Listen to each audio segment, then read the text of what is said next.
तो good morning बच्चों, oasis education वाले यूट्यूब चैनल पे आपका वेलकम करता हूँ। और जैसे कि आप देख रहे हो, ये क्लास 10 का पहला क्लास जो साइंस का होने जा रहा है। तो मेरा नाम है निखिल नागदेवे। मैं आप लोगों को 10 साइंस के अंदर केमिस्ट्री टीच करूँगा। लेकिन ये सब बोलने से पहले एक छोटी सी चीज़ आपको बताना पड़ेगा कि अभी लॉकडाउन का समय चल रहा है और एग्जैक्टली पढ़ाई अपने को ऑनलाइन ही करनी है। इसके अलावा कोई दूसरा ऑप्शन फ़िलहाल तो नहीं है। तो फिर 1-2 महीने अपन क्या करेंगे? तो 1-2 महीने अपन ऑनलाइन पढ़ाई करेंगे। लेकिन ऑनलाइन पढ़ाई करने के लिए आपके पास वो ऑनलाइन वीडियोस भी पहुंचना चाहिए और अच्छे क्वालिटी के वीडियो पहुंचना चाहिए। इसीलिए ओएसिस एजुकेशन की तरफ से हम लोग एक प्रयास कर रहे हैं। लेकिन काफ़ी बच्चे अभी ये बोल रहे होंगे कि सर घर में बैठे बैठे हम लोग बोर हो गए, हम लोग फ्रस्ट्रेट हो गए। तो ऐसे बच्चों के लिए एक छोटी सी चीज़ मैं आप बताना चाहूँगा। और वो छोटी सी चीज़ कुछ इस तरह से निकल के आती है कि मंजिलें उन्हीं को मिलती है, मंजिलें उन्हीं को मिलती है जिनके सपनों में जान होती है। और पंखों से कुछ नहीं होता मेरे दोस्त, हौसलों से उड़ान होती है। तो ये लाइन बोलते हुए आज अपन क्लास 10th में साइंस के अंदर केमिस्ट्री का पहला लेसन स्टार्ट करेंगे। लेकिन सबसे पहले एक छोटी सी चीज़ मैं आपको बताना चाहूँगा कि अगर मैं क्लास 10 के साइंस की बात करने लगा तो 100 मार्क का साइंस का पेपर आएगा। लेकिन इस साइंस के अंदर क्लास 10th में अपने को 3 सब्जेक्ट पढ़ना है। पहला सब्जेक्ट अपन फिजिक्स पढ़ेंगे, दूसरा सब्जेक्ट अपन केमिस्ट्री पढ़ेंगे और उसी साइंस के अंदर थोड़ा सा पोर्शन बायोलॉजी का भी अपने को पढ़ना है। तो सवाल ये उठने लगा कि 10th स्टैंडर्ड में साइंस के अंदर या एनसीईआरटी के अंदर केमिस्ट्री का क्या रोल है, या केमिस्ट्री के कितने क्वेश्चन पूछे जाते हैं। तो साइंस का पेपर अगर 100 मार्क का है बच्चों, तो एग्जैक्टली 30 to 35% अपने को केमिस्ट्री का पोर्शन पढ़ना पड़ेगा। सेम परसेंटेज फिजिक्स के लिए भी है, 30 to 35% पोर्शन फिजिक्स से रिलेटेड आएगा और बाकी जो 40 से 45% पोर्शन बचा है वो बायोलॉजी से रिलेटेड रहेगा। और एग्जैक्टली 10 स्टैंडर्ड के अंदर जो केमिस्ट्री अपन रीड करेंगे वही सेम टू सेम केमिस्ट्री आने वाले समय में जब आप लोग हायर क्लास के अंदर पहुंच जाओगे तो काफी अच्छी हेल्प होंगी। यही सारे आर्टिकल अपन हायर स्टैंडर्ड में 11th स्टैंडर्ड के अंदर भी पढ़ेंगे। चलिए बच्चों, तो ज्यादा वेट अपन नहीं करेंगे और साइंस के अंदर केमिस्ट्री का पहला लेसन अपन स्टार्ट करेंगे। तो देखते हैं पहला लेसन अपने सामने कौन सा निकल के आता है। तो एग्जैक्टली पहले लेसन का नाम है केमिकल रिएक्शन। ये जो केमिकल रिएक्शन नाम का लेसन है ये अपना साइंस के अंदर एनसीईआरटी का पहला लेसन अपने सामने निकल के आता है। तो पहले लेसन का नाम है केमिकल रिएक्शन और एग्जैक्टली अपन स्टार्ट करेंगे केमिकल रिएक्शन से ही। तो मैक्सिमम बच्चों को सवाल ये उठता है, मैक्सिमम बच्चों के दिमाग में सवाल ये आता है कि यहाँ पे जो केमिकल रिएक्शन लिखा है, इस केमिकल रिएक्शन का डेली लाइफ में यूज कहाँ पे है, कि आखिरकार डेली लाइफ में अपन केमिकल रिएक्शन को यूज कहाँ पे करता है बच्चों। तो एग्जैक्टली एक बहुत ही छोटी सी चीज आपको ध्यान में रखना पड़ेगा कि अगर मैं साइंस की बात करने लगा, तो साइंस के अंदर अगर मैं फिजिक्स की बात करता हूं बच्चों, तो फिजिक्स के अंदर इतनी ताकत है, कि फिजिक्स अपने को आने वाला फ्यूचर बता सकता है। मतलब कल चल के अगर अपने को फ्यूचर में एंटर करना है बच्चों, तो साइंस अगर अपने को फ्यूचर में एंटर करवाएगा तो साइंस की ये जो फिजिक्स वाली ब्रांच है ये अपने को फ्यूचर में एंटर करवाएंगी। लेकिन सवाल ये उठता है, फिजिक्स के अकेले में इतना दम नहीं है कि वो अपने को अपना फ्यूचर दिखा सके। फिजिक्स अपने को फ्यूचर जरूर दिखाएगा, लेकिन फिजिक्स फ्यूचर दिखाने के लिए केमिस्ट्री की भी हेल्प लेगा और मैथमेटिक्स की भी हेल्प लेगा। इसीलिए बोला गया है कि साइंस के अंदर इतनी ताकत है, साइंस अपने को अपना कल बताता है, साइंस अपने को अपना आज बताता है और आने वाले समय में जो आने वाला अपना कल आएगा वो भी अपने को साइंस ही बताएगा। तो एग्जैक्टली बात चल रही है केमिकल रिएक्शन की, कि पहला लेसन अपने सामने जो निकल के आया उसको अपन केमिकल रिएक्शन बोलेंगे। तो केमिकल रिएक्शन पढ़ने से पहले अपने को ये जानने की कोशिश करना पड़ेगा कि केमिकल रिएक्शन का डेली लाइफ में यूज कहाँ पे होता है? तो सभी को ये पता है बच्चों कि हमको जिंदा रहने के लिए रेस्पिरेशन करना पड़ता है। मैं ब्रीदिंग की बात कर रहा हूँ, रेस्पिरेशन की बात कर रहा हूँ। अब रेस्पिरेशन एनिमल भी करते हैं और प्लांट भी करते हैं। तो प्लांट के अंदर जो रेस्पिरेशन होता है जनरली उसको अपन फोटोसिंथेसिस बोलता है, उसको फोटोसिंथेसिस बोलेंगे। और फोटोसिंथेसिस एक केमिकल रिएक्शन है ऐसा अपन बोलेंगे।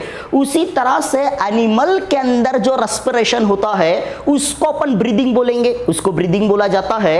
अपन सांस लेते हैं और सांस को बाहर छोड़ते हैं। तो एग्जैक्टली ये जो रेस्पिरेशन हो रहा है ये रेस्पिरेशन भी एक केमिकल रिएक्शन है। जैसे कि 9th स्टैंडर्ड या लोअर स्टैंडर्ड में आपने रिडॉक्स रिएक्शन का नाम सुने होंगे।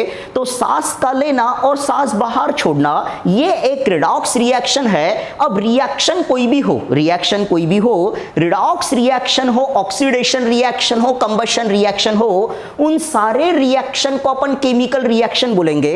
तो सवाल ये उठने लगा कि अगर मेरे सामने केमिकल रिएक्शन निकल के आती है तो इस केमिकल रिएक्शन को मैं दो टाइप में क्लासिफाई कर सकता हूं। That chemical reaction are classified into two type. अपन केमिकल रिएक्शन को दो टाइप में क्लासिफाई करेंगे।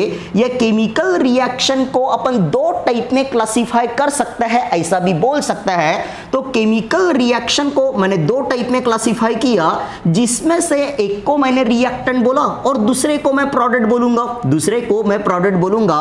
इसका मतलब ये होता है कि केमिकल रिएक्शन के अंदर दो ही चीजें प्रेजेंट होती है, जिसमें से एक को अपन रिएक्टेंट बोलेंगे, एक को रिएक्टेंट बोला जाएगा और दूसरे को अपन प्रोडक्ट बोलेंगे, दूसरे को प्रोडक्ट बोला जाएगा।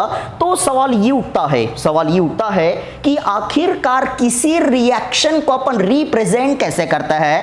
तो अगर कोई रिएक्शन मेरे पास है तो हर एक रिएक्शन के अंदर ऐसा एरो रहेगा और इसी एरो को अपन डायरेक्शन ऑफ केमिकल रिएक्शन बोलेंगे। हर एक रिएक्शन के अंदर ऐसा एरो होता है और इसी एरो को डायरेक्शन ऑफ रिएक्शन बोला जाता है, इसको डायरेक्शन ऑफ रिएक्शन अपन बोलेंगे। तो अगर किसी रिएक्शन के अंदर एरो मेरे को दिखा, किसी रिएक्शन के अंदर एरो मेरे को दिखा, तो इस एरो के लेफ्ट हैंड साइड में कोई ना कोई चीज लिखी रहेगी और एरो के राइट हैंड साइड में कोई ना कोई चीज जरूर लिखी रहेगी। तो एरो के लेफ्ट हैंड साइड में जो भी चीज लिखी होती है उसको जनरली अपन रिएक्टेंट बोलते हैं बच्चों। जब भी किसी रिएक्शन के अंदर मेरे को एरो दिखेगा तो एरो के लेफ्ट हैंड साइड में जो भी चीज रहेगी उसको मैं रिएक्टेंट बोलूंगा, उसको रिएक्टेंट बोला जाएगा। और एग्जैक्टली उसी एरो के राइट हैंड साइड में जो भी चीज लिखी रहेंगी इसको अपन प्रोडक्ट बोलेंगे, इसको अपन प्रोडक्ट बोलेंगे। मतलब अगर कोई ऐसी रिएक्शन मैंने लिख लिया जहां पे ए का कन्वर्शन बी में हो रहा है, तो इस रिएक्शन के एरो के लेफ्ट हैंड साइड में ए है तो मैं ए को रिएक्टेंट बोलूंगा, ए को रिएक्टेंट बोला जाएगा और बी को अपन प्रोडक्ट बोलेंगे। तो अभी दूसरा सवाल ये उठने लगा कि रिएक्शन के अंदर रिएक्टेंट का मतलब क्या होता है और उसी रिएक्शन के अंदर प्रोडक्ट का मतलब क्या होता है। तो इस लेसन के अंदर आने वाले समय में वो चीज अपन पढ़ेंगे कि एग्जैक्टली रिएक्टेंट को कैसे डिफाइन किया जाए और प्रोडक्ट को कैसे डिफाइन किया जाए। लेकिन उसके पहले एक छोटी सी चीज अपने को पढ़ना पड़ेगा और वो चीज कुछ इस तरह से है कि जब भी कोई केमिकल रिएक्शन स्टार्ट होती है, जब भी कोई केमिकल रिएक्शन स्टार्ट होंगी, मतलब मान के चलो मुझे सॉल्ट को वाटर के अंदर डिसॉल्व करना है, मेरे पास सॉल्ट है और सॉल्ट को मुझे वाटर के अंदर डिसॉल्व करना है। तो यहां पर मैंने सॉल्ट लिया, यहां पर मैंने सॉल्ट लिया और एक वेसल के अंदर वाटर रखा है। अब वाटर की क्वांटिटी कितनी है मुझे नहीं मालूम और जिस सॉल्ट को मुझे वाटर में डिसॉल्व करना है इसकी भी क्वांटिटी मुझे नहीं मालूम। अपने को एक सिंपल सा एक्सपेरिमेंट करने को बोला है कि अपने को सॉल्ट का सॉल्यूशन बनाना है, सॉल्ट का सॉल्यूशन बनाना है। तो सॉल्ट का सॉल्यूशन बनाने के लिए अपने को दो चीजों की गरज पड़ेगी, एक तो मेरे को सॉल्ट की गरज पड़ेगी और दूसरा मेरे को वाटर की गरज पड़ेगी। तो यहां पे एक वेसल में लूंगा, यहां पे एक वेसल अपन लेंगे और इस वेसल के अंदर अपन वाटर रखेंगे, वेसल के अंदर मैंने वाटर रख दिया और इसी वाटर के अंदर मुझे सॉल्ट को डिसॉल्व करना है, इसी वाटर के अंदर मुझे सॉल्ट को डिसॉल्व करना है। तो एक्सपेरिमेंटल सेटअप अपन ने कर दिए, अपन ने एक्सपेरिमेंटल सेटअप कर दिए। अब एग्जैक्टली जैसे ही सॉल्ट को मैं वाटर के अंदर डिसॉल्व करूंगा, इस वेसल के अंदर एक रिएक्शन होगी, वेसल के अंदर एक रिएक्शन होगी, मतलब इस वेसल के अंदर एक केमिकल रिएक्शन होगी और केमिकल रिएक्शन होने के कारण कुछ चीज अपने को मिलेगी और उसी चीज को एग्जैक्टली अपन प्रोडक्ट बोलेंगे। लेकिन ओरिजिनली में ये क्या है ये कुछ समय के बाद अपने को पता चलेगा। तो मैंने वेसल ले लिया और वेसल के अंदर वाटर है, वेसल के अंदर वाटर है और इस वाटर के अंदर मुझे सॉल्ट को डिसॉल्व करना है, वाटर के अंदर सॉल्ट को डिसॉल्व करना है। तो सीन क्या क्रिएट हो रही है थोड़ा ध्यान से देखिएगा। अब ये सॉल्ट मेरे पास है और ये वेसल मेरे पास है। अभी इस सॉल्ट को मैं वाटर के अंदर डिसॉल्व करने का ही हूं, सॉल्ट मैंने पकड़ के रखा है, इसको वेसल के अंदर मैं डालने का छू या सॉल्ट को मैं वाटर के अंदर डिसॉल्व करने का ही हूं। तो जब तक मैं सॉल्ट को वाटर के अंदर डिसॉल्व नहीं करूंगा तब तक केमिकल रिएक्शन नहीं होगी, तब तक केमिकल रिएक्शन नहीं होगी। मतलब अभी रिएक्शन स्टार्ट होने की है, रिएक्शन स्टार्ट होने की है। तो जब तक रिएक्शन स्टार्ट नहीं होगी या जब तक केमिकल रिएक्शन स्टार्ट नहीं होंगी तब तक ये सॉल्ट मेरे को दिखेगा, तब तक ये सॉल्ट मेरे को दिखेगा। मतलब हाल फिलहाल में जो सॉल्ट मेरे पास है ये वाटर के अंदर डिसॉल्व होने का ही है, मैं डिसॉल्यूशन को स्टार्ट करने का ही हूं। तो जब तक केमिकल रिएक्शन स्टार्ट नहीं होंगी तब तक ये सॉल्ट मेरे को दिख रहा है। अब सॉल्ट मेरे को दिख रहा है और जैसे ही सॉल्ट को मैं वाटर के अंदर डिसॉल्व करूंगा और हल्के से इसको स्टीर करूंगा, हल्के से इसको स्टीर करूंगा तो बच्चा एक चीज जानता है कि जो सॉल्ट है ये वाटर के अंदर कंप्लीटली डिसॉल्व हो जाता है। सॉल्ट वाटर के अंदर कंप्लीटली डिसॉल्व हो जाएगा तो रिएक्शन चालू होने के बाद, रिएक्शन अभी चालू हो गई और जैसे ही रिएक्शन स्टार्ट हो जाएगी ये सॉल्ट धीरे धीरे गायब होना स्टार्ट हो जाएगा। बच्चों अपन ऐसा बोल सकता है कि सॉल्ट धीरे धीरे डिसॉल्व हो रहा है और सॉल्ट अगर धीरे धीरे डिसॉल्व होगा मेरे बच्चे, इसका मतलब सॉल्ट धीरे धीरे गायब होना स्टार्ट हो जाएगा। और जैसे ही सॉल्ट धीरे धीरे गायब होना स्टार्ट हो जाएगा यहां पे मुझे सॉल्ट का सॉल्यूशन मिलना स्टार्ट हो जाएगा, मतलब एक सॉल्यूशन मेरे को मिलेगा और इस सॉल्यूशन को मैं सॉल्ट का सॉल्यूशन बोलूंगा, that solution is called as salt का सॉल्यूशन। तो सवाल ये उठने लगा कि इस एक्सपेरिमेंट से या इस केमिकल रिएक्शन से मेरे को क्या पता चला। तो मेरे पास पहले सॉल्ट था, केमिकल रिएक्शन चालू होने के पहले मेरे पास दो चीजें थी, अपने पास दो चीजें थी, एक तो अपने पास सॉल्ट था, एक तो अपने पास सॉल्ट था और दूसरा अपने पास वाटर था, दूसरा अपने पास वाटर था। अब दोनों को अपन ने आपस में मिला दिए, दोनों को अपन ने आपस में मिला दिए, मतलब सॉल्ट को जब अपन ने वाटर के अंदर डिसॉल्व किए तो अपने को एक सॉल्यूशन मिला और उस सॉल्यूशन को अपन सॉल्ट सॉल्यूशन बोल रहे, that solution is called as salt solution.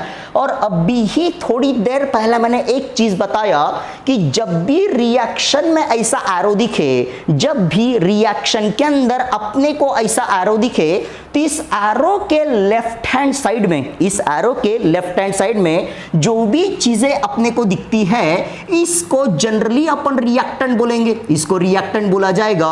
और एरो के राइट हैंड साइड में जो भी चीज अपने को दिखेंगी इसको अपन प्रोडक्ट बोलेंगे। तो यहां से एक चीज मेरे को पता चल रही है कि जब तक रिएक्शन चालू होने की थी, जब तक रिएक्शन चालू होने की थी तब तक ये रिएक्टेंट मेरे को दिख रहा था, तब तक ये रिएक्टेंट मेरे को दिख रहा था। और जैसे ही रिएक्शन चालू हो गई, जैसे ही रिएक्शन चालू हो गई ये रिएक्टेंट पूरी तरह से गायब हो गया, रिएक्टेंट पूरी तरह से गायब हो गया। अब रिएक्शन चालू होने के पहले मुझे प्रोडक्ट नहीं दिख रहा था, लेकिन रिएक्शन खत्म होने के बाद प्रोडक्ट मुझे दिख रहा है। तो यहां से एक कंक्लूजन पे मैं पहुंच सकता हूं कि अगर मेरे पास कोई केमिकल रिएक्शन है, अगर मेरे पास रिवर्स कोई केमिकल रिएक्शन है तो हर एक केमिकल रिएक्शन के अंदर in each and every chemical reaction reactant is get disappear. हर एक केमिकल रिएक्शन में रिएक्टेंट हमेशा डिसअपियर होगा ही होगा बच्चे, लेकिन रिएक्टेंट डिसअपियर रिएक्शन खत्म होने के बाद होगा।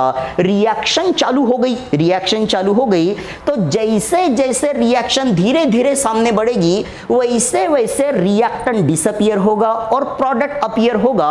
तो एक कंक्लूजन पे यहां पे अपन पहुंच गए कि हर एक केमिकल रिएक्शन में जो रिएक्टेंट होता है वो रिएक्टेंट डिसअपियर होता है, रिएक्टेंट डिसअपियर होगा और उसी रिएक्शन के अंदर ये जो प्रोडक्ट है ये अपीयर होता है। अपन ऐसा बोल सकता है कि इन each and every chemical reaction reactant is get disappear and product is get appear. अब आधी रात में मेरे को किसी ने ये पूछा कि सर इसके हिसाब से केमिकल रिएक्शन को डिफाइन करो। मैं केमिकल रिएक्शन के डेफिनेशन की बात कर रहा हूं तो मेरे को यह पता चला कि केमिकल रिएक्शन में रिएक्टेंट डिसअपियर होगा और प्रोडक्ट अपीयर होगा, लेकिन सवाल ये उठने लगा कि उसी केमिकल रिएक्शन के अंदर रिएक्टेंट को डिसअपियर होने के लिए कुछ ना कुछ समय जरूर लगेगा बच्चे। तो उसी तरह से उसी केमिकल रिएक्शन के अंदर प्रोडक्ट को अपीयर होने के लिए भी तो कुछ ना कुछ समय लगेगा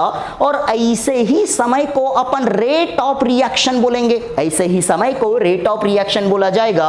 या फिर अपन ये बोलेंगे कि रिएक्टेंट का पूरी तरह से कन्वर्शन प्रोडक्ट में होने के लिए जो समय लग रहा है, जो समय लग रहा है उसी समय को मैं रेट ऑफ रिएक्शन बोलूंगा, उसी समय को अपन रेट ऑफ रिएक्शन बोल सकता है।